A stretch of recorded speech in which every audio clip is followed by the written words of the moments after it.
विरोधक देखील शुभेच्छा देत आहेत. अशातच उद्धव ठाकरे, शरद पवार यांनी देखील शुभेच्छा दिल्या आहेत. उद्धव ठाकरे म्हणतात की एक प्रामाणिक आणि हुशार राजकारण म्हणजे देवेंद्र फडणवीस, तर शरद पवार म्हणतात की देवेंद्रजींच्या कार्याची गती अफाट आहे.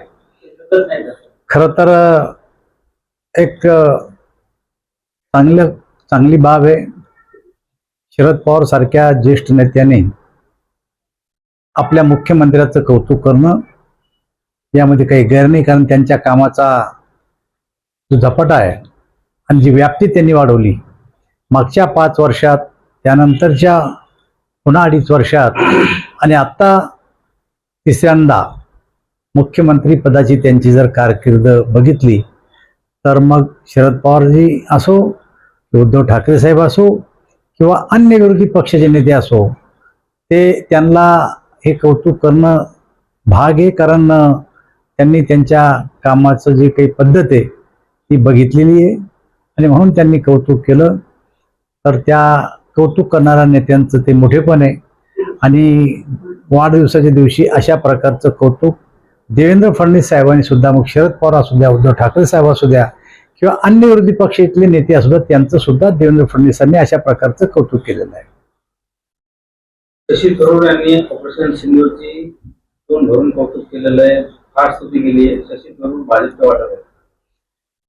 असं आहे की राष्ट्रवादी काँग्रेस, शिवसेना अशा सर्व पक्षीय नेत्यांना ऑपरेशन सिंदूर आम्हाला का करावं लागलं याची कल्पना देण्यासाठी देशभर, जगभर अशा प्रकारचे भारतीय जनता पार्टीचे सर्व पक्षी नेते पाठवले होते. खरं तर आपण याला युद्ध घोषित केलंच नाही. कुठल्याही नागरी वस्तीवर आपण हल्ले केले नाही. ज्या ज्या ठिकाणी अशा प्रकारचे अतिरेक्यांचे अड्डे होते ते अड्डे केवळ भारतीय सैनिकांनी उद्ध्वस्त केलेले आहे. जगामध्ये असा संदेश जाऊ नये की भारताने कुठेतरी हल्ला केला, त्या ठिकाणी सामान्य नागरिकाला मारलं गेलं. आणि जी वस्तुस्थिती होती ती वस्तुस्थिती मांडण्यासारखी नेते गेले होते. त्यामध्ये शशी थरूर सुद्धा होते. शशी थरूर हे परराष्ट्र मंत्रालयात त्यांनी काम केलेलं आहे. त्यांना तो अनुभव आहे. त्या खात्याचे ते काही दिवस मंत्री राहिले आणि मग काँग्रेसमधून कोण पाठवलं पाहिजे तर ते शशी थरूरला पाठवलं आणि त्यांनी एकदम चांगली बाजू आपल्या देशाच्या दृष्टीने मांडली.